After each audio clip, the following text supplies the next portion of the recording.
اور میں اپنے بڑے بھائی میرے سینئر ڈاکٹر اسلم عبداللہ صاحب کو زحمت دینے جا رہا ہوں. میں یہ عرض کرنا چاہوں گا کہ ڈاکٹر اسلم عبداللہ صاحب کا نام کسی تعارف کا محتاج نہیں ہے. یہ خاندان تعارف کا محتاج نہیں ہے. جو لوگ دہلی کے ہیں یا کسی بھی طرح سے کسی اسلامی تحریک سے واقفیت رکھتے ہیں, صحافت سے واقفیت رکھتے ہیں, وہ محمد مسلم صاحب مرحوم کے نام سے بخوبی واقف ہوں گے. اسلم عبداللہ صاحب اسی خاندان کے چشم و چراغ ہیں, مسلم صاحب کے بڑے صاحبزادے ہیں. مجھے ایک اور اعزاز حاصل ہے کہ میں دہلی کالج کا طالب علم رہا ہوں, جو اب ذاکر حسین کالج ہوا, اور اللہ کا کرم ہے کہ پھر سے اس کا نام ہم لوگ تبدیل کر کے ذاکر حسین دہلی کالج کرانے میں کامیاب ہوئے ہیں. تو آپ نے وہیں سے پولیٹیکل سائنس میں تعلیم حاصل کری, میرے سینئر تھے اس کالج کے. اس کے بعد آپ نے JNU سے ماسٹرز کری, اور غالباً اگر میں غلط نہیں کہتا تو شاید 26 سال پہلے آپ امریکہ چلے گئے تھے. وہاں اس وقت بہت ذمہ داری نہیں آپ کے اوپر, صحافتی اور دعوتی. سردست اسلامک سوسائٹی آف نیوادا کے ڈائریکٹر ہیں, مسلم آبزرور کے ایڈیٹر ہیں, اور بہت ہی خوبصورت انداز سے آج کے دور کی زبان میں جس کا ذکر الحمدللہ ہمارے دونوں فاضل مقررین نے کیا, آج کے دور کی زبان میں آج کی نسلوں تک اللہ کا پیغام پہنچا رہے ہیں. میں دعوت دینا چاہوں گا اپنے بڑے بھائی, اپنے سینئر ڈاکٹر اسلم عبداللہ صاحب کو کہ وہ تشریف لائیں. آپ کے خطاب کے بعد ہم لوگ ظہر کی نماز اور پھر لنچ کے لیے بریک لیں گے. خواتین کے لیے الگ جگہ کا انتظام ہے نماز کے لیے, اور آپ سب لوگوں کے لیے الگ ہے, اور اسی طرح نظم لنچ کا ہے. اس کے بعد میری گزارش ہے کہ آپ کی تقریر کے بعد میں وقت کا اعلان کر دوں گا. ازراہ کرم وقت کا خیال رکھیں اور فوراً واپس یہاں تشریف لے آئیں. شکریہ. اسلم عبداللہ صاحب. اعوذ باللہ من الشیطان الرجیم. بسم اللہ الرحمن الرحیم. احمدہ واصلی علی رسولہ الکریم خاتم الانبیاء والمرسلین. ان اللہ وملائکتہ یصلون علی النبی یا ایھا الذین آمنوا صلوا علیہ وسلموا تسلیما. اللہم صل علی سیدنا مولانا محمد وعلی آل محمد کما صلیت علی ابراہیم وعلی آل ابراہیم انک حمید مجید. السلام علیکم. سید سلمان ندوی صاحب کی تقریر اور سعود عالم صاحب کے خطاب کے بعد بہت کم گنجائش ہے کہ اس موضوع پر کچھ اور اضافہ کیا جائے. لیکن بات چونکہ قرآن کے تعلق سے ہے, اس کتاب کے تعلق سے ہے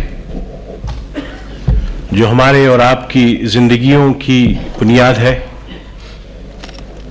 تو مختصراً کچھ باتیں میں عرض کروں گا.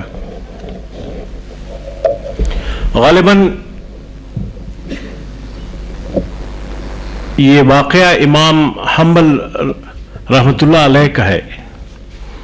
ایک مرتبہ انہوں نے اپنے شاگردوں سے یہ پوچھا کہ کتنا قرآن تم پڑھ لیتے ہو؟ تو کئی شاگرد آگے آئے. اس میں ایک شاگرد نے کہا کہ میں ایک رات میں پورا قرآن ختم کر لیتا ہوں.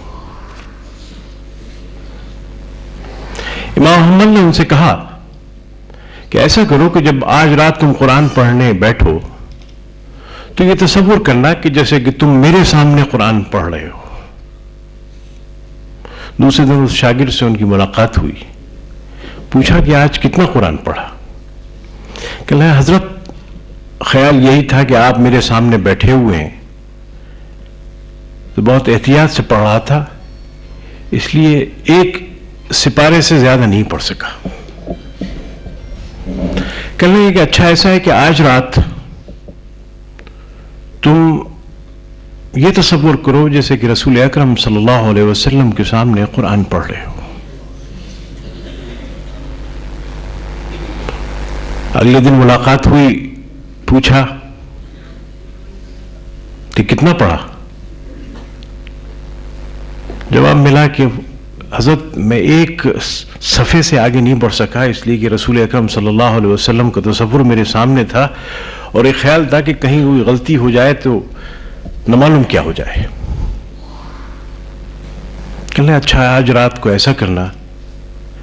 کہ قرآن پڑھو تو یہ تصور کرنا جیسے کہ تم خدا کے سامنے قرآن پڑھ رہے ہو۔ اگلے دن پوچھا کہ کتنا پڑھا، کہ حضرت میں ایک لائن سے آگے نہیں بڑھ سکا۔ تصور یہ تھا کہ خالق کائنات مجھ سے مخاطب ہے، مجھے اپنی ذمہ داریوں کا احساس دلا رہا ہے، اور پوری رات اسی تفکر میں گزر گئی کہ کیا میں نے اپنی ذمہ داریوں کو پورا کیا یا نہیں کیا۔ تو قرآن کا معاملہ کچھ ایسا ہے کہ اگر اس کو غور و فکر کے ذریعے سمجھ کے ساتھ نہ پڑھا جائے تو این ممکن ہے کہ ہم وہ حق ادا نہ کر سکیں جس کا تقاضا اللہ رب العزت نے ہم سے کیا ہے۔ یہ تو ایک ضمن بات تھی۔ جہاں سے میں اپنی بات شروع کرنا چاہتا ہوں وہ بوسط، میں لوگوں سے درخواست کروں گا کہ وہ اپنے فون ذرا بند کر دیں۔ اکثر ایسا ہوتا ہے کہ بے اختیاری میں ہمارے ہاتھ فون پہ چلے جاتے ہیں، ان کو احساس بھی نہیں ہوتا ہم کیا کرتے ہیں۔ مجھے اچھی طرح سے یاد ہے کہ میں لاس اینجلس میں ایک جگہ نماز پڑھا رہا تھا، میرے پیچھے جو لوگ تھے رکوع کی کیفیت میں ٹیلی فون ان کا ایک صاحب کا بجا، اور انہوں نے بے اختیاری ٹیلی فون اٹھا اپنے ہاتھ میں لے کے کہا کہ تھوڑی دیر بعد کال کرنا، میں رکوع میں ہوں ابھی۔ تو بس اوقات ایسا ہوتا ہے کہ ہم لوگ بھول جاتے ہیں کہ یہ قرآن کا معاملہ ہے، اتنا ہی احترام کا مستحق ہے جس احترام کا مستحق اللہ نے ہم کو قرار دیا ہے۔ تو میں بات کر رہا تھا کہ بعثت نبوت کے 30ویں سال میں جب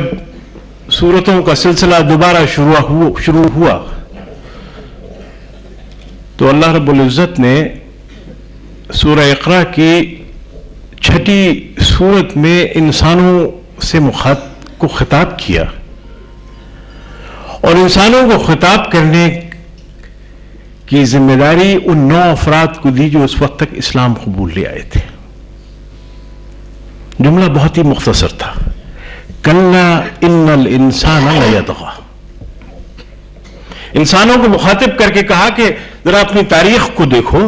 کہ تم نے کتنی سرکشی اور کتنی بغاوت کا مظاہرہ کیا ہے پورے اپنے وجود میں، اور یہ وہ موضوع ہے جس پر قرآن نے آخر وقت تک مختلف طریقوں سے انسانوں کو باور کرایا، ان کی اس بغاوتوں کا، ان سرکشیوں کا، ان غلطیوں کا، ان خامیوں کا جس کا اظہار انہوں نے اپنی تاریخ کے پورے عرصے میں کیا۔ قرآن نے کہا کہ وَكَانَ الْإِنسَانُ عَجُولًا، تم بہت ہی جلد باز واقع ہوئے ہو۔ قرآن نے کہا خلق الانسان ضعیفا، تم نے پوری تاریخ میں بہت ہی کمزوری کا مظاہرہ کیا ہے۔ قرآن نے کہا وَهُوَ خَصِيمٌ مُبِينٌ، کہ تم بہت جھگڑالو واقع ہوئے ہو۔ قرآن نے کہا کہ تم اپنے رب کے ساتھ ہمیشہ بغاوت کرتے ہو، لِرَبِّهِ لَكَنُودٌ، کہ تم اپنے رب کے ساتھ ہمیشہ بغاوت کا مظاہرہ کرتے ہو۔ خلق الانسان علوا، تم بے صبری کا مظاہرہ کرتے ہو۔ کان الانسان قتورا، تم ہمیشہ تنگ دل واقع ہوئے ہو۔ یہ قرآن کا وہ پیغام تھا یا وہ بنیادی بات تھی جس کو کہ تاریخ میں ہر شخص تاریخ کا مطالعہ کر کے حاصل کر سکتا ہے۔ ہمارے اس انسان نے جس کو مخاطب قرآن نے کیا، اپنی 5000 سال کی منظم تاریخ میں 6 بلین سے زائد لوگوں کا قتل کیا ہے، نسل کے نام کے اوپر، مذہب کے نام کے اوپر، ذات کے نام کے اوپر، زبان کے نام کے اوپر، مختلف قسم کے مرتبوں کے نام کے اوپر۔ تو قرآن نے انسانوں کو مخاطب کر کے کہا کہ یہ تمہاری تاریخ ہے، کس طرح سے تم نے ہماری آیات کو بھی جھٹلایا ہے، سرکشی بھی کی ہے، بغاوت کی بھی کی ہے، انسانوں کو نقصان نہیں پہنچایا ہے. اور یقینی طور سے اگر تم محض اپنے علم اور اپنے تجربے کی بنیاد کے اوپر تمام تر معاملات کو طے کرتے رہو گے، ان الانسان لفی الخسر، کہ ہمیشہ تم والعصر ان الانسان لفی الخسر، کہ ہمیشہ تم خسر میں رہو گے، ہمیشہ تم گمراہی میں رہو گے، ہمیشہ تم کو خسارہ رہے گا. اور اسی کے ساتھ پھر قرآن نے یہ کہا کہ اگر تم اپنے علم اور اپنے تجربے کی روشنی کی بنیاد پہ کوئی بات کرو گے تو ہمیشہ خسارے میں رہتے رہو گے، اور نہ صرف خود خسارے میں رہو گے بلکہ پوری دنیا کو اپنے اس خسارے کی لپیٹ میں لے لو گے. اور انسانی تاریخ کا ہر دور ہمیں یہ بتاتا ہے کہ انسان نے جب کبھی اپنے علم اور اپنے تجربے کی بنیاد کے اوپر اپنے معاملات کو طے کرنے کی کوشش کی ہے، ہمیشہ اس نے نہ صرف اپنے آپ کو خسارے میں مبتلا کیا ہے بلکہ پوری کائنات کو بھی خسارے میں مبتلا کیا ہے. اللہ رب العزت نے یہ کہا کہ اس کائنات میں ہم تمہیں تنہا نہیں چھوڑیں گے. ہمیں احساس ہے کہ اگر تمہیں تنہا چھوڑ دیا گیا تو وہ لوگ جو مفاد پرست ہیں، جو لوگ اپنے اپنے خیرات کی بنیاد کے اوپر اس دنیا کی تعمیر کرنا چاہتے ہیں، ان کے اپنے ایجنڈے ہیں، وہ لوگ تمہیں اپنی طرف کھینچیں گے اور تمہیں اپنے خیالات سے اتنا مبہوت کر دیں گے کہ تم ان کے دام میں آ جاؤ گے اور اس کے بعد ان کے شکار بن جاؤ گے. تو اللہ رب العزت نے کہا کہ وَإِمَّا يَأْتِيَنَّكَ مِنِّي هُدًى فَمَن تَبِعَ هُدَايَ فَلَا خَوْفٌ عَلَيْهِمْ وَلَا هُمْ يَحْزَنُونَ. ہدایت آئے گی، ہمارے رسول جن کو ہم متعین کریں گے وہ اس ہدایت کو لے کے آئیں گے، اور جب کبھی تم اس ہدایت کو پالو تو اس ہدایت کو اس پہ عمل کر لینا. جب تم اس ہدایت پہ عمل کر لو گے تو نہ تمہیں کسی قسم کا خوف ہوگا، نہ کسی قسم کا ملال ہوگا. ولا يدل ولا يشقى، نہ تم گمراہی میں مبتلا ہوگے نہ تمہیں کسی قسم کی مشقت ہوگی. یہ ہدایت اب صرف قرآن کریم میں موجود ہے. دنیا میں کوئی ایسی کتاب نہیں جو صاحب کتاب کی موجودگی میں مرتب ہوئی ہو. انجیل 90 سال بعد مرتب ہوئی، تورات 300 سال بعد حضرت موسیٰ کے گزرنے کے بعد مرتب ہوئی. ازوستا زوراسٹرینس کی آتش پرست لوگوں کی کتاب 1500 سال گزرنے کے بعد مرتب ہوئی، پھر کھو گئی، پھر دوبارہ مرتب کی گئی. ویداز 5000 سال کے بعد مرتب کیے گئے. دنیا میں کوئی ایسی کتاب نہیں جو صاحب کتاب کی موجودگی میں مرتب ہوئی ہو سوائے قرآن کے. اور اگر کسی کو ہدایت الہی سے معرفت حاصل کرنا ہے یا ہدایت الہی کو حاصل کرنا ہے تو وہ صرف قرآن اور قرآن میں ملے گی. یہ تصور کہ دنیا کی تمام تر کتابیں ایک جیسی ہیں، یہ خیال کہ ہر کتاب کا رتبہ ایک جیسا ہے، یہ صحیح نہیں. قرآن نے واضح طور سے اس بات کو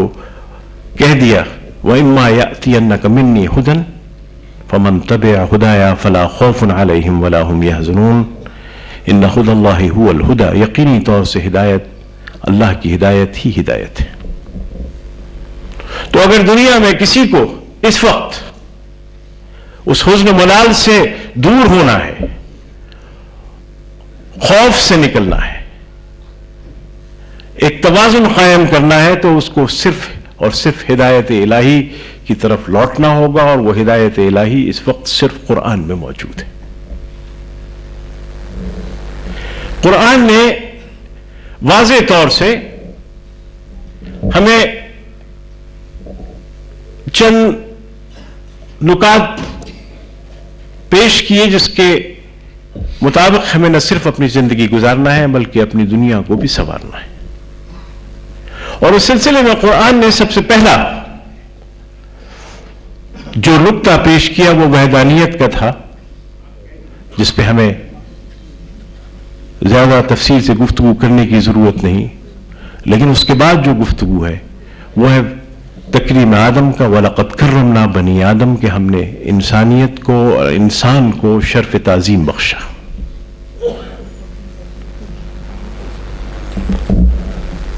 یہ پیغام اس دور میں آیا تھا جبکہ 99% سے زائد لوگ غلامی میں گرفتار تھے. یہ پیغام اس وقت آیا تھا جبکہ عورتوں کو ایک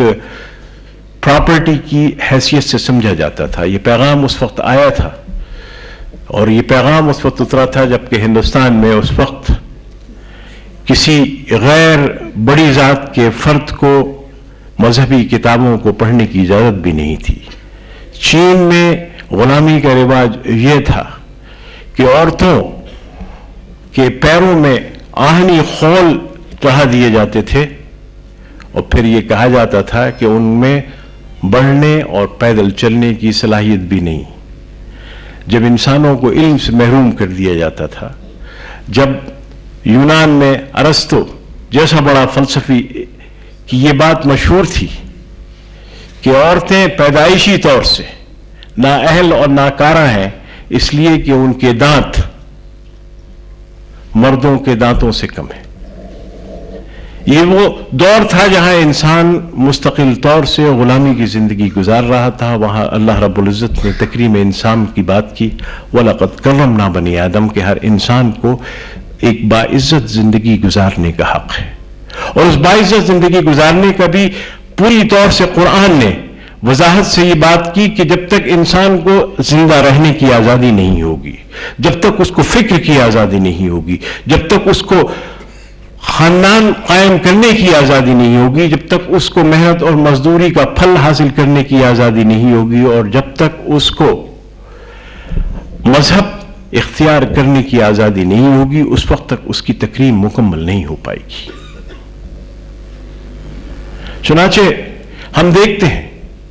کہ اسی دور میں جہاں پر کہ عورتوں کو زندہ گاڑ دیا جاتا تھا، بچیوں کو زندہ گاڑ دیا جاتا تھا، نبوت کے 15 سال کے بعد جب حضور اکرم صلی اللہ علیہ وسلم جنگ بدر کی تیاریوں میں مصروف ہوتے ہیں تو مدینے کا ہر مسلمان ان کے پاس آ کر میدان جنگ میں جانے کی خواہش کا اظہار کرتا ہے. حضور اکثر لوگوں کو اس کی اجازت دے دیتے ہیں، صرف ایک فرد سے کہتے ہیں کہ تم میدان جنگ میں شریک نہ ہو، تم یہاں مدینے میں موجود رہو. اس فرد کا نام ام ورقہ، ایک خاتون، اور رسول اکرم صلی اللہ علیہ وسلم اس سے یہ کہتے ہیں کہ تم میری غیر موجودگی میں مدینے میں علم کی روشنی کو عام کرنا اور بچے اور بوڑھوں اور دیگر افراد کو علم کی روشنی سے معمور کرنا. وَلَقَدْ كَرَّمْنَا بَنِي آدم، کے انسان کو تکریم دی گئی. 15 سال میں معاشرے کا مزاج بدل دیا گیا کہ وہ معاشرہ جہاں عورتوں کو زندہ گاڑ دیا جاتا تھا، وہاں عورتوں کو اس مقام پہ لا کے کھڑا کر دیا کہ وہ ایک معلم کی حیثیت اختیار کر گئیں. ام حبیبہ جب واپس آئیں حبشہ سے ہجرت کے بعد رسول اکرم صلی اللہ علیہ وسلم کی اہلیہ بن کر، تو انہوں نے وہاں علم جراحی حاصل کیا تھا. تو رسول اکرم صلی اللہ علیہ وسلم نے ان سے کہا کہ وہ مدینے میں علم جراحی لوگوں کو پڑھائیں تاکہ لوگ اس طب سے واقف ہوں اور اس علم سے واقف ہوں. شفا بنت عبداللہ کو رسول اکرم صلی اللہ علیہ وسلم نے اسی مدینے میں اپنی موجودگی میں مدینے کے بازاروں کا انسپیکٹر مقرر کیا تاکہ وہ تجارت کے معاملے میں نگرانی کر سکیں اور تاجروں پر نظر رکھ سکیں. یہ اس معاشرے کی کیفیت تھی جہاں 15 سال قبل ہی عورتوں کو زندہ گاڑ دیا جاتا تھا. وَلَقَدْ كَرَّمْنَا بَنِي آدم، کہ ہر انسان کو تکریم کا حق ہے. غلاموں کو مالکوں کا درجہ دے دیا گیا، عورتوں کو اس مقام پہ پہنچا دیا گیا جہاں اس وقت کسی قسم کا تصور بھی نہیں کیا جا سکتا تھا، اس لیے کہ عیسائیت اس وقت یہ بات ببانگ دہل کہہ رہی تھی کہ عورتوں میں تو روح ہی نہیں ہوتی. یہودیت آج بھی یہودی صومعتوں میں اور یہودی عبادت گاہوں میں ایک دعا مانگی جاتی ہے جس میں اس بات کا شکر ادا کیا جاتا ہے کہ اللہ کا لاکھ لاکھ شکر ہے کہ اس نے ہمیں عورت نہیں بنایا. تو یہ کیفیت تھی. وَلَقَدْ كَرَّمْنَا بَنِي آدم، کے انسان کو تکریم. اور یہی ذمہ داری تھی جو اس وحی کے سہارے مسلمانوں کو دی گئی. اور یہی وجہ تھی کہ جب رسول اکرم صلی اللہ علیہ وسلم مدینے آئے تو اس وقت 3 کلومیٹر کا علاقہ مسلمانوں کے زیر دست تھا، لیکن جب رسول اکرم صلی اللہ علیہ وسلم اس دنیا سے کوچ کر گئے تو اس وقت مسلمانوں کے پاس 3 ملین اسکوائر مائل سے زائد علاقہ تھا. اور اس دوران میں وہ قافلہ جو صرف ایک شخص کی آواز کے اوپر اٹھا تھا، اس میں ملینز آف لوگ شامل ہو گئے تھے. اب عیسائی مورخین یہ کہتے ہیں کہ یہ سب تلوار کے زور سے پھیلا. پچھلی صدی میں ڈیموکریسی کے قیام کے لیے، ہیومن رائٹس کے قیام کے لیے برطانیہ اور یورپ کے ممالک نے 53 ملین لوگوں کو قتل کیا. 53 ملین لوگ قتل ہوئے، تب کہیں جا کے ڈیموکریسی وہاں ان ممالک میں اسٹیبلش ہوئی. اس پورے دوران میں جو یہ 23 سال کا عرصہ گزرا اور 13 سال مکے میں اور 10 سال مدینے میں، تصور کیجئے کہ کتنے لوگ کی ہلاکت ہوئی ہوگی. تاریخ ہمیں یہ بتاتی ہے کہ اس پورے دور میں صرف 478 افراد قتل ہوئے، جس میں سے 270 افراد مسلمان تھے اور باقی افراد غیر مسلم تھے. یہ اسی وَلَقَدْ كَرَّمْنَا بَنِي آدم کا اثر تھا، جس کے نتیجے میں لوگوں نے جوق در جوق اسلام قبول کیا. اس کے بعد پھر یہ بھی کہا رسول اللہ رب العزت نے کہ بنیادی مقصد ان تمام تر اختلافات کو دور کرنا ہے جو کہ دنیا نے پوری اپنی تاریخ کے مختلف ادوار میں اپنے اوپر مسلط کر لی ہیں. کان الناس امة واحدة فبعث الله النبيين مبشرين ومنذرين وانزل معهم الكتاب والحكمة بالحق ليحكم بين الناس فيما اختلفوا فيه. کہ تمہاری بعثت اور تمہارے وجود کا بنیادی مقصد یہ ہے کہ دنیا نے اپنے آپ کو جو فرقوں میں بانٹ لیا ہے، جو اپنے آپ کو مختلف ٹکڑوں میں بانٹ لیا ہے اور ہر طریقے سے ایک دوسرے کے خلاف برسر پیکار ہیں، ان کو ختم کرو اور اس کتاب اور اس قانون کی بنیاد کے اوپر اور اس حکم کی بنیاد کے اوپر، اس ہدایت کی بنیادوں پر لوگوں کے اختلافات کو دور کرو. اور یہ کہا کہ یہ لوگوں کے اختلافات علم کی بنیاد پر ہوں گے. اور اسی وجہ سے رسول اکرم صلی اللہ علیہ وسلم کی بعثت کا ایک مقصد یہ بھی بتایا گیا تھا، اور بتایا گیا ہے کہ قرآن میں کہ آپ انسانیت جو صدیوں سے مختلف قسم کی زنجیروں میں بندھی ہوئی ہے، مختلف قسم کے شیکلز میں گری ہوئی ہے، اس کو کسی طرح سے اس میں سے نکال لیا جائے. تو مسلمانوں کی ایک ذمہ داری یہ بھی دی گئی تھی کہ وہ انسانیت کو ان اختلافات سے نکالیں جس اختلافات میں انسانیت نے اپنے آپ کو مذہب کے نام پہ، ذات کے نام پر یا مختلف قسم کے لسانی اختلافات کی بنیاد پہ اپنے آپ کو ایک دوسرے سے بانٹ لیا ہے. تو اللہ رب العزت نے مسلمانوں کی ایک ذمہ داری یہ دی کہ جہاں تمہاری ذمہ داری یہ ہے کہ انسان کی تکریم ہو، وہاں کی ذمہ داری یہ بھی ہے کہ اس دنیا سے اختلافات کو دور کیا جائے، اور وہ اختلافات اسی بنیاد پر ہوں گے، پہ دور ہوں گے جب کہ تم اس قوانین، اس کتاب کی بنیاد کے اوپر لوگوں کے معاملات کو حل کرنا کرو گے اور معاملات کو طے کرو گے. اور اس کے لیے بنیاد علم بنائی گئی، اور علم میں اللہ رب العزت نے اس کی تفریق نہیں کی کہ یہ دنیاوی علم ہے اور یہ دینوی علم ہے. یہ تفریق ہماری اپنی پیدا کرتا ہے. ہم نے علوم میں تفریق پیدا کی، اللہ رب العزت نے تو تمام تر علوم کو پیدا کرنے والا اللہ ہی رب العزت ہے. یہ باٹنی، یہ زولاجی، یہ اناٹمی، دنیا کی کوئی بھی علم ہو، اس کے اصول اللہ رب العزت کی ہدایت کے مطابق عمل کرتے ہیں. وہ اللہ رب العزت ہیں جس نے پانی کو وہ شکل دی جس کو آج ہم پانی کہتے ہیں. وہ اللہ رب العزت ہیں جس نے ہمارے جسم کو وہ شکل دی جسے آج ہم جسم کہتے ہیں. جسم جو اصولوں کی بنیاد پہ عمل کر رہا ہے وہ اللہ کے بنائے ہوئے اصول ہیں، اور ان اصولوں کا علم حاصل کرنا اللہ کا علم حاصل کرنا ہے. تو یہ تفریق یہ ہماری پیدا کرتا ہے کہ ہم نے دین اور دنیا کے علوم میں ایک تفریق پیدا کر دی اور یہ کہا کہ جو لوگ دنیاوی علوم رکھتے ہیں وہ در حقیقت کھو چکے ہیں، اور جو لوگ دینوی علوم رکھتے ہیں وہ در حقیقت آخرت میں فلاح و کامیابی حاصل کریں گے اور اس دنیا میں بھی کامیابی حاصل کریں گے۔ اللہ رب العزت نے تو ہم سے یہ کہا تھا کہ وَلَا تَقِفْ لَيْسَ لَكَ بِهِ عِلْمٌ إِنَّ السَّمْعَ وَالْبَصَرَ وَالْفُؤَادَ كُلُّ أُولَئِكَ كَانَ عَنْهُ مَسْئُولًا۔ دیکھو کسی بات پر بغیر ثبوت کے یقین مت کرنا، بغیر علم کے یقین مت کرنا۔ اور یہ انسانیت جو صدیوں سے اسی گمراہی میں گری ہوئی تھی، توہمات میں گری ہوئی تھی، اس توہمات کو توڑا اسلام نے۔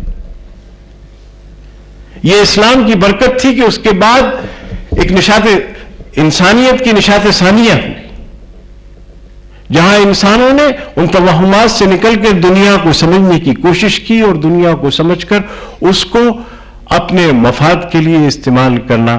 کی کوشش کی۔ یہ الگ بات ہے کہ انہوں نے وحی الہی کو پس منظر میں ڈال دیا، پیچھے ڈال دیا، اور وحی الہی کے بغیر آگے بڑھنے کی کوشش کی، جس میں انہوں نے نہ صرف اپنے آپ کو بھی نقصان پہنچایا بلکہ دنیا کو بھی نقصان پہنچایا۔ تو یہ علوم کی جو بات تھی وہ یہ تھی کہ جب تک ہم علم حاصل نہیں کریں گے اس وقت تک ہم اختلافات دور نہیں کر پائیں گے، چاہے وہ اختلافات کائنات کے علوم کے تعلق سے ہوں، سماجی علوم کے تعلق سے ہوں، عمرانیات کے تعلق سے ہوں، یا دنیا کے کسی اور شعبے کے تعلق ہیں، جب تک کہ ان کا علم ہمیں حاصل نہیں ہوگا۔ اور اس سلسلے میں اللہ رب العزت نے ہم سے یہ کہا کہ یہ پوری کی پوری کائنات تمہارے لیے مسخر کر دی گئی ہے، ان کائنات کو کا علم حاصل کرنا نہ صرف تمہاری ذمہ داری ہے بلکہ ان سے دوسروں کو فائدہ پہنچانا بھی تمہاری ذمہ داری ہے۔ ابھی آیت پڑھی تھی وَعَلَّمَ آدَمَ الْأَسْمَاءَ كُلَّهَا۔ اللہ رب العزت نے انسان میں یہ صلاحیت رکھی ہے کہ وہ تمام تر علوم حاصل کر سکے، اور اس میں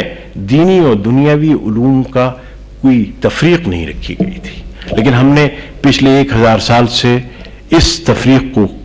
قائم کیا، اور اس کے نتیجے میں آج کیفیت یہ ہو گئی ہے کہ دنیا 3 طرح کے افراد میں بٹ گئی ہے۔ ایک طرح تو وہ لوگ ہیں جنہوں نے اس دنیا کا علم حاصل کر لیا ہے لیکن جن کو وحی الہی کا علم نہیں، اور جس کی بنیاد کے اوپر وہ تمام تر معاملات کو طے کر رہے ہیں اور دنیا میں اپنے مختلف قسم کے مسائل پیدا کر رہے ہیں۔ دوسری طرف وہ لوگ ہیں جو صرف وحی الہی پہ مان رہے ہیں اور دنیاوی علوم سے انہوں نے کنارہ کشی اختیار کر لی ہے، اور تیسری طرف وہ لوگ ہیں جو کہ دنیاوی اور دینوی دونوں علوم کو ساتھ لے کر کوشش کرنے کی کوشش کر رہے ہیں، اور جب بھی یہ دونوں علوم آپس میں ایک دوسرے کے ساتھ مل کر دنیا کی بہتری کا کام کرتے ہیں تو اس وقت دنیا آگے بھی بڑھتی ہے اور انسانیت کو تکریم بھی ملتی ہے، اور انسانیت کے وہ اختلافات بھی دور ہوتے ہیں جس کی بات اللہ رب العزت نے کہی۔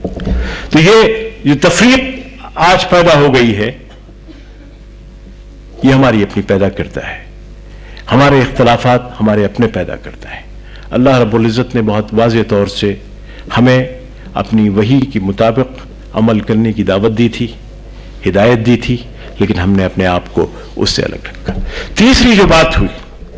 اللہ رب العزت نے کہی کہ اس کائنات میں یہ علم کے حصول کے لیے، دنیا کی تفریق کو دور کرنے کے لیے، تکریم آدمیت کے لیے تم تنہا نہیں ہوگے، تمہیں اپنے ساتھ اپنی ہم جنس عورتوں کو بھی ساتھ لے کے چلنا ہوگا۔ ان المسلمین والمسلمات والمؤمنین والمؤمنات والقانتین والقانتات والصابرین والصابرات، یہ سورہ احزاب کی پوری آیت ہے کہ اگر مردوں میں یہ صلاحیت ہے کہ وہ اپنے سر کو اللہ کے سامنے خم کر دیں تو عورتوں میں بھی یہ صلاحیت ہے کہ وہ اپنے سر کو اللہ کے سامنے خم کر دیں۔ اگر مردوں میں یہ صلاحیت ہے کہ وہ ایمان میں پوری طرح سے لگ جائیں تو عورتوں میں بھی یہ صلاحیت ہے کہ وہ پوری کی پوری ایمان میں آ جائیں۔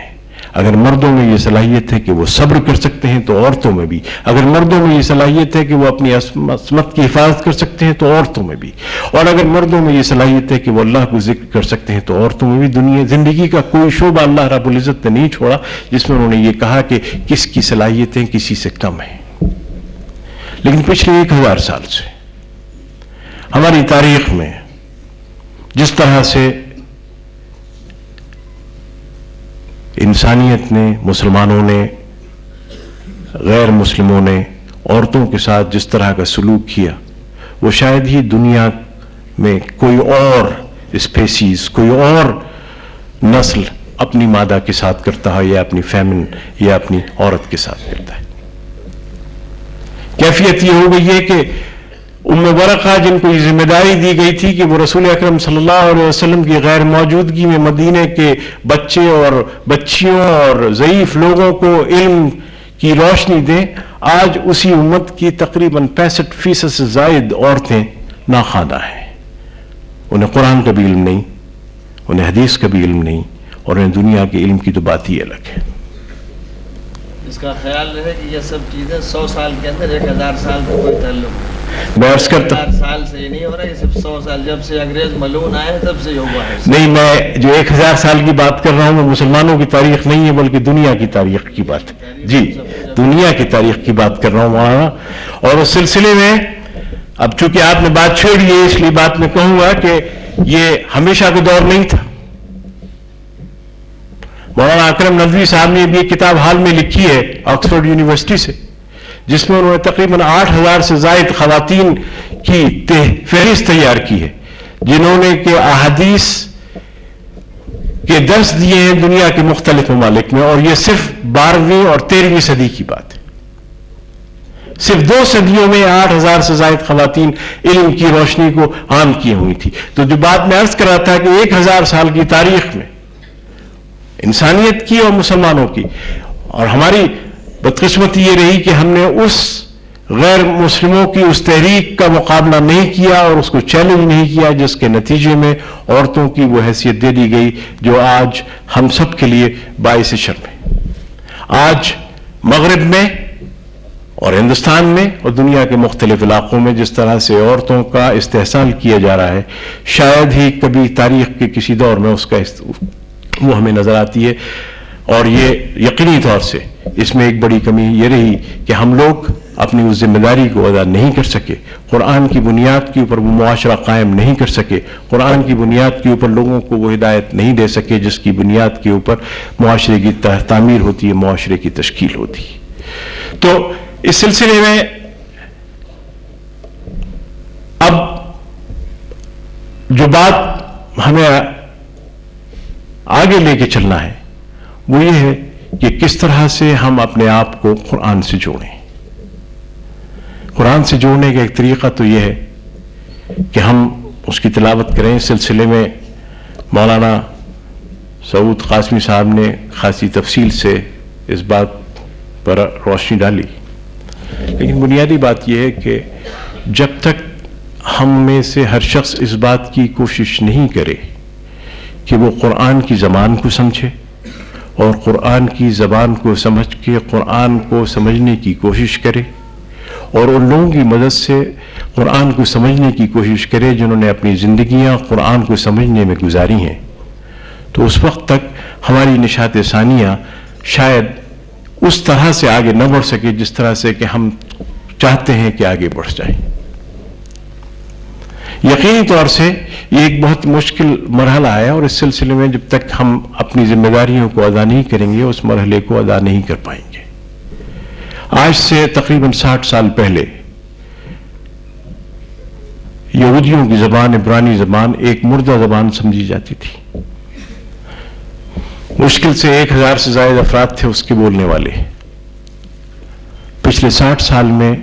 وہ زبان یہودیوں کی ایک عام زبان بن گئی ہے، اور تقریباً 16 ملین یہودی پوری دنیا کے اب اس زبان کو بولتے ہیں اور زبان میں ایک دوسرے سے گفتگو کرتے ہیں اور اس زبان میں اپنی مذہبی کتاب کو پڑھتے ہیں۔ یہی کیفیت ہمارے ساتھ بھی ہو سکتی ہے۔ 1.6 بلین مسلمان ہیں، صرف 17% وہ لوگ ہیں جو کہ عربی زبان سے واقف ہیں، عربی ممالک میں رہتے ہیں، لیکن اگر کوشش کی جائے تو دنیا کی ان جگہوں پر جہاں کے مسلمان آباد ہیں، مسلمان مدارس ہیں، مسلمان اسکول ہیں، مسلمان تعلیم گاہ ہیں، وہاں سے عربی زبان کی تعلیم کے سلسلے میں کوشش کی جا سکتی ہے، اور مسلمانوں کو اس سلسلے میں ایک نئے پروگرام کے تحت اس زبان سے اپنے آپ کو آگاہ کیا جا سکتا ہے۔ تو ایک قرآن سے جوڑنے کے لیے زبان سے بھی ہم کو جوڑنا ہوگا، اور اس کی اسی کے ساتھ ساتھ رسول اکرم صلی اللہ علیہ وسلم کی حیات طیبہ سے بھی جڑنا ہوگا. رسول اکرم صلی اللہ علیہ وسلم کی حیات طیبہ ہی ہمیں بتاتی ہے کہ کس طرح سے قرآن کا نفاذ ہوتا ہے اور کس طرح سے قرآن کو سمجھا جاتا ہے اور کس طرح سے قرآن پہ عمل کیا جاتا ہے. اب مسئلہ ہو یہ گیا ہے کہ مختلف افراد نے اور مختلف گروہوں نے اور مختلف تنظیموں نے اور مختلف اداروں نے اپنے اپنے فکر کے مطابق رسول اکرم صلی اللہ علیہ وسلم کی شخصیت کو ڈھال لیا ہے، اور ہر شخص ان پہلوؤں کو اجاگر کرتا ہے جس میں کہ اس کی تنظیم یا اس کی گروہی شخصیت کی وضاحت ہوتی ہے. رسول اکرم صلی اللہ علیہ وسلم کی شخصیت ایک مکمل شخصیت ہے، اور جب تک اس مکمل شخصیت کو قرآن کی روشنی میں نہیں سمجھا جائے گا اس وقت تک ہم بھٹکتے رہیں گے ان کی اصل شکل کو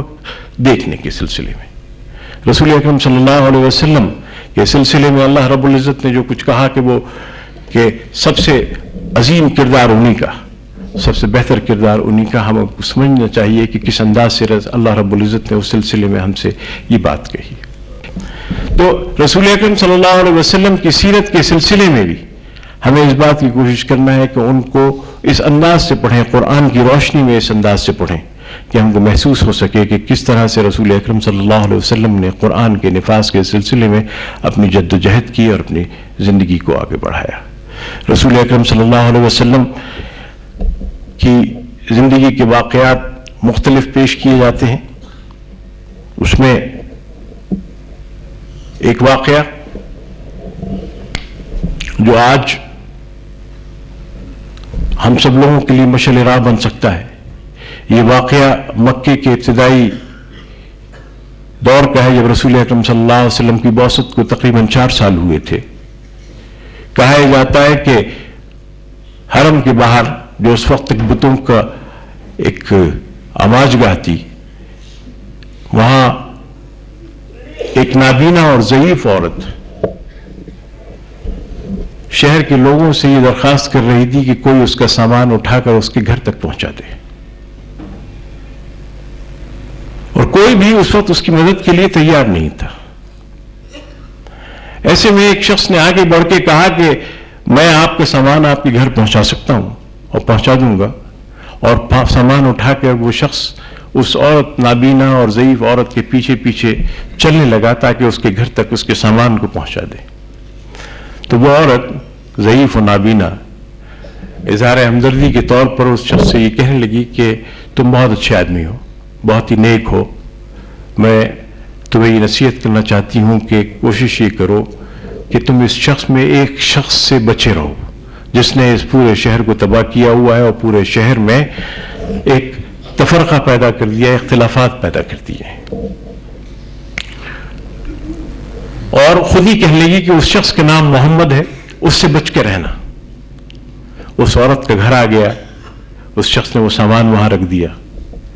اور واپس سلام کر کے مڑ گیا. اس عورت نے پوچھا کہ تمہارا نام کیا ہے؟ انہوں نے کہا کہ محمد. کیفیت یہ کہ باوجود اس کے کہ منہ پر ہی ان کی مخالفت ہو رہی تھی، منہ پر ہی ان کے ساتھ نازیبا الفاظ استعمال کیے جا رہے تھے، لیکن انہوں نے کسی طرح سے ان نازیبا الفاظ کا اور ان قسم کی بیہودہ باتوں کا جواب اس طرح سے نہیں دیا جس طرح سے کہ عام طور سے لوگ دیا کرتے ہیں، بلکہ اس ذمہ داری کو نبھایا جو اس ذمہ داری ان کو سپرد کی گئی تھی. یہ وہ کردار تھا، اور اس قسم کے کردار کی بے شمار مثالیں ہم کو رسول اکرم صلی اللہ علیہ وسلم کی زندگی میں بھی مل جائیں گی. رسول اکرم صلی اللہ علیہ وسلم کی زندگی ہی بنیادی طور سے ہم کو یہ بتائے گی کہ قرآن کا نفاذ کیسے ہوگا. لیکن اس سلسلے میں ہوا یہ ہے کہ پچھلے کئی سالوں سے یہ جو ہمارے ہاں اختلافات پیدا ہو گئے، اور یہ اختلافات بنیادی طور سے ہمارے اپنے پیدا کردہ ہیں، اس میں نہ اللہ رب العزت کی کتاب کا کوئی دخل ہے، نہ رسول اکرم صلی اللہ علیہ وسلم کی ذات کا کوئی دخل ہے، اور وہ کتاب سے دوری اور رسول اکرم صلی اللہ علیہ وسلم کی ذات کی دوری کے نتیجے میں پیدا ہوئے ہیں. تو یقینی طور سے جب تک ہم اس سے اپنے آپ کو نہ جوڑ لیں ہم آگے نہیں بڑھ سکتے. اس سلسلے میں کچھ اور باتیں عرض کروں گا کہ کس طرح سے اس وقت اس بات کی کوشش ہو رہی ہے دنیا کے مختلف ممالک میں کہ قرآن سے اپنے آپ کو جوڑا جائے اور قرآن کی روشنی میں کس طرح سے آگے بڑھا جائے. امریکہ میں خصوصی طور سے اور برطانیہ میں بھی کسی حد تک مسلمانوں میں یہ تحریک اب عام ہو گئی ہے کہ کس طرح سے کہ اپنے آپ کو قرآن سے جوڑا جائے. اور لوگ وہاں پر اس وقت نوجوانوں کا تقریباً 40 اور 50% جو نوجوان ہیں وہ عربی کے ذریعے قرآن کی تعلیم حاصل کرنے کی کوشش کر رہے ہیں اور قرآن کے پیغام کو عام کرنے کی کوشش کر رہے ہیں. اور اس سلسلے میں اس وقت پورے امریکہ میں بے شمار نہیں بلکہ ہزاروں اس قسم کے سرکلز اور ایسے حلقے قائم ہیں جہاں کہ قرآن فہمی کا دورہ ہے اور اس میں مرد اور عورتیں دونوں اس سلسلے میں برابر کے شریک ہیں اور وہ قرآن کی تحریک اور قرآن کی اس دعوت کو آگے بڑھانے کی کوشش کر رہے ہیں. اور وہ اس میں غیر مسلم بھی شامل ہوتے ہیں اور غیر مسلم بھی باقاعدگی سے قرآن کے درس کو حاصل کرنے کی کوشش کرتے ہیں.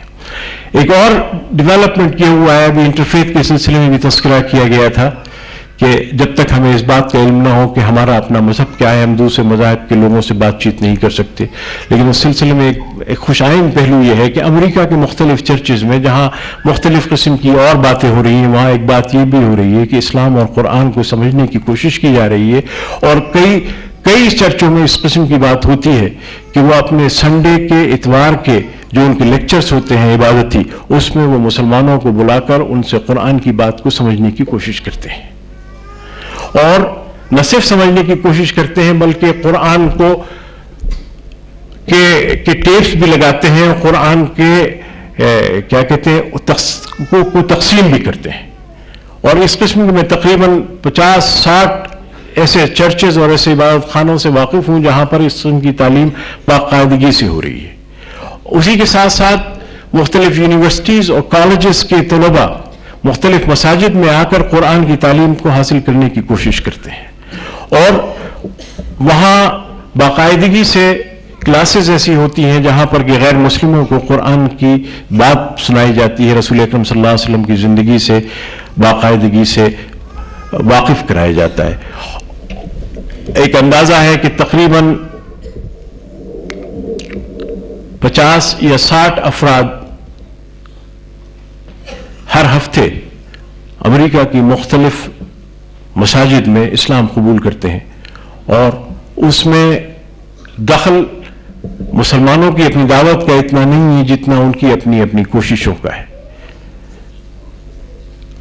اور اس میں بڑی تعداد ان نوجوانوں کی ہے جن کی عمر 16 سے لے کے 25 سال تک ہے. سے مرد اور عورتیں دونوں شامل ہیں جو کہ اپنے ذاتی طور سے قرآن کو مطالعہ کر رہے ہیں انٹرنیٹ کے ذریعے یا کتابوں کے ذریعے اور اس کے بعد پھر کسی مسجد کو تلاش کرتے ہیں اور وہاں آ کر وہ اسلام قبول کرتے ہیں. یہ صحیح ہے کہ بہت سارے ایسے گروہ بھی وہاں موجود ہیں جو کہ قرآن کے خلاف ایک مستقل طور سے مہم چلائے ہوئے ہیں. یہ بھی صحیح ہے کہ بہت سارے ایسے گروہ بھی ہیں جو کہ اسلام اور مسلمانوں کے تعلق سے مختلف قسم کی غلط فہمیاں پھیلاتے ہیں ان کے خلاف معاونانہ بات کرتے ہیں. لیکن اسی کے ساتھ ساتھ یہ بات بھی ہے کہ عام لوگوں میں قرآن کو سمجھنے اور اسلام اور مسلمانوں کو سمجھنے کا ایک جذبہ پایا جاتا ہے اور اس جذبے کو قرآن فہمی کی بنیاد کے اوپر اس سے ان کی تشنیگی دور ہوتی ہے اور اس کے نتیجے میں ایک خاصی بڑی تعداد نہ صرف اسلام سے قریب آ رہی ہے بلکہ کسی حد تک اسلام کو قبول بھی کر رہی ہے. لاطینی مسلمانوں میں اسلام کی دعوت کا ایک خاصا بڑا اثر ہو رہا ہے. ایک زمانہ وہ تھا کہ تقریباً 200 یا 300 لوگ تھے جو کہ لاطینی مسلمان تھے جو کہ جنہوں نے اسلام قبول کیا تھا آج سے 40 سے 50 سال پہلے. لیکن آج کیفیت یہ ہے تقریباً ان کی تعداد ملینز میں ہے. 1 ملین کے قریب لیٹن امریکن مسلم جو میکسیکن اور یہ برازیل اور ارجنٹینا کے لوگ ہیں انہوں نے اسلام قبول کیا ہے. اور اسلام کے اور اس کے یہی نہیں کہ قبول کیا ہے بلکہ انہوں نے دعوتی مراکز بھی قائم کیے ہیں اور اب اسپینش زبان میں اسلامی لٹریچر اتنی تیزی سے بڑھ رہا ہے کہ جس کا اندازہ شاید ہم اور آپ یہاں نہیں کر سکتے. امریکی لوگوں میں بھی اسلام کی تحریک بڑی تیزی سے آگے بڑھ رہی ہے. اسی طرح سے وہاں کے سفید فام لوگوں میں بھی اسلامی تحریک کا خاصا اثر ہے. اور یہ ساری بنیاد جو ہے وہ قرآن فہمی ہے اور قرآن سے تعلق ہے. اور اس سلسلے میں نوجوانوں نے خاصا بڑا وہاں کردار ادا کیا ہے، جنہوں نے کہ یونیورسٹیز میں، کالجز میں اور مختلف سماجی شعبوں میں اسلام کو پھیلانے کی ذمہ داری اپنے اوپر لے لی ہے. غالباً امریکہ کا کوئی ریاست ایسی نہیں ہے جہاں آج مسجد موجود نہ ہو، یا جہاں اسلامی مرکز موجود نہ ہو، یا جہاں آج قرآن فہمی کے حلقے موجود نہ ہوں. اور اس سلسلے میں عربی زبان کو سیکھنے کی کوشش کی جا رہی ہے، اور بہت بڑی تعداد میں. آپ یہ سمجھیے کہ اگر مسلمانوں کی تعداد وہاں 6 ملین ہے تو تقریباً 500 ملین لوگ جو ہیں ہر سال نوجوان اس میں خاصے بڑی تعداد میں ہے، جو مختلف مقامات پہ جا کر عربی کی تعلیم حاصل کرتے ہیں اور قرآنی عربی کی تعلیم حاصل کرتے ہیں تاکہ اس سلسلے میں آگے بڑھیں. اور اس سلسلے میں جو بہت اہم کردار ادا کیا ہے وہ وہاں مسلمان خواتین نے کیا ہے، مسلمان لڑکیوں نے کیا ہے، جس میں کہ خاصی بڑی تعداد میں حفظ کرنے والی بھی ہیں، عالمہ بھی ہیں، اور انہوں نے وہاں پر ایسے علم کے مراکز اور مدارس بھی قائم کیے جہاں پر کہ وہ مسلمان اور غیر مسلموں کو قرآن کی تعلیم دیتے ہیں. اور اس کی بنیادی وجہ یہ ہے کہ جو چیز وہاں سب سے زیادہ اپیل کر رہی ہے وہ یہی ہے کہ انسان کی تکریم بنیاد ہے اللہ رب العزت کے پیغام کی. اور جب انسانوں کی تکریم ہونے لگے گی اور ان اختلافات کو دور کرنے کی کوشش کی جائے گی جو کہ انسانوں نے اپنے آپ قائم کر لیے ہیں، تو یقینی طور سے معاشرے کی کیفیت بھی بہتر ہو جائے گی، معاشرے کی حالت بھی بہتر ہو جائے گی. یہ صرف امریکہ کی حد تک بات نہیں ہے، بلکہ برطانیہ میں بھی اس وقت اسلام جتنی تیزی سے پھیل رہا ہے اور جس طرح سے قرآن فہمی کی کیفیت پیدا ہو رہی ہے اس کا اندازہ شاید یہ آپ بیٹھ کے نہیں لگا سکتے. برطانیہ میں خصوصی طور سے کہا جاتا ہے کہ پچھلے سال تقریباً 50,000 سے زائد خواتین نے ہی اسلام قبول کیا ہے، اور وہ صرف ان کی اپنی تڑپ اور اپنی کوششوں کے نتیجے میں ہوا ہے کہ خود انہوں نے انٹرنیٹ یا کتابوں کے ذریعے قرآن کا علم حاصل کیا، رسول اکرم صلی اللہ علیہ وسلم کی زندگی سے اپنے آپ کو ہم آہنگ کیا، اور اس کے بعد انہوں نے ذاتی طور سے کسی مسجد کے تعلق سے یا کسی مرکز سے جڑ کر اسلام کو حاصل کیا. تو کہنے کی بات یہ ہے کہ اگر قرآن کی دعوت کو اس کے صحیح انداز میں پیش کیا جائے، خواہ وہ دنیا کے کسی حصے میں بھی کیوں نہ ہو، اور اس میں اس بات کا خیال رکھا جائے کہ انسانیت اور ان انسانوں کی فلاح و بہبود کی بات کی جائے جن انسانوں کے تعلق سے ہم بات کرتے ہیں، اور نسل اور ذات اور درجات کی اس دوری کو مٹا دیا جائے جس کو ہم نے پچھلی کئی صدیوں سے اپنے اوپر مسلط کر لیا ہے، تو یقینی طور سے اس کے بہتر نتائج نکلیں گے، اور یقینی طور سے لوگ اسلام اور قرآن کی دعوت سے پوری طرح سے واقف بھی ہوں گے، اور واقف ہونے کے بعد خود ان کا ذہن ان کو اس بات پہ آمادہ کرے گا کہ وہ اس دعوت کو قبول کریں اور اس دعوت پر عمل کرنے کی کوشش کریں. آج امریکہ اور برطانیہ میں یہ کیفیت ہے کہ مسلمان نوجوان نسل نے اس دین اور دنیا کے علوم کے فرق کو مٹا دیا ہے. آج شاید یہ آپ کو بات عجیب لگے کہ پریزیڈنٹ اوباما کا جو معالج ہے وہ ایک حافظ قرآن بھی ہے، اور اسی کے ساتھ ساتھ وہ وہاں ایک مسجد میں تراویح بھی پڑھاتا ہے، لیکن دنیاوی علوم اور اپنے میڈیکل علوم پہ اس کا پورا دخل ہے. راشد حسین جو ابھی یہاں آیا تھا، جو پریزیڈنٹ اوباما کا ایک خاص انوائے ہے، وہ حافظ قرآن ہے، اور وہ رمضان میں تراویح پڑھاتا ہے وائٹ ہاؤس کے قریب ایک مسجد میں، اور دن میں اپنی پوری ذمہ داریاں بھی ادا کرتا ہے. بے شمار اب آپ کو وہاں ایسے نوجوان ملیں گے جو حافظ قرآن ہیں لیکن اپنے اپنے ووکیشنز میں اپنے اپنے پروفیشنز میں عالم دین بھی ہیں، ان کو دین کا بھی علم ہے، ان کو قرآن کا بھی علم ہے، ان کو تمام تر دنیاوی علوم کا بھی علم ہے۔ تو یہ ایک تحریک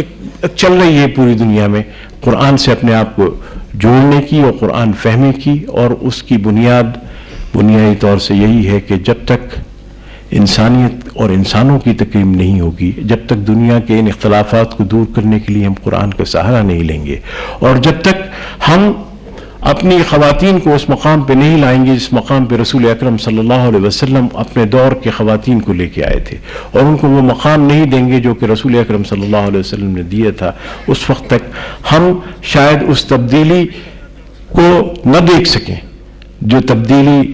اللہ رب العزت نے ہمیں قرآن میں مختلف اپنے پیغامات میں اور ہدایت میں دکھائی ہے کہ جب ہم اس پہ عمل کریں گے، اس کی ہدایت کو عمل کریں گے، فلا خوف علیہم ولا هم یحزنون، نہ ہمیں کسی قسم کا خوف ہوگا، نہ ہمیں کسی قسم کا ڈر ہوگا، اور ہم اللہ کے رب العزت کے بتائے ہوئے راستے پہ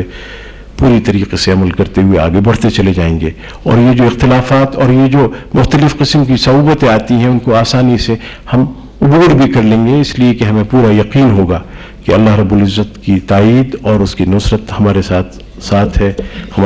وآخر دعوانا ان الحمدللہ رب العالمین والصلاة والسلام علی رسولہ الکریم۔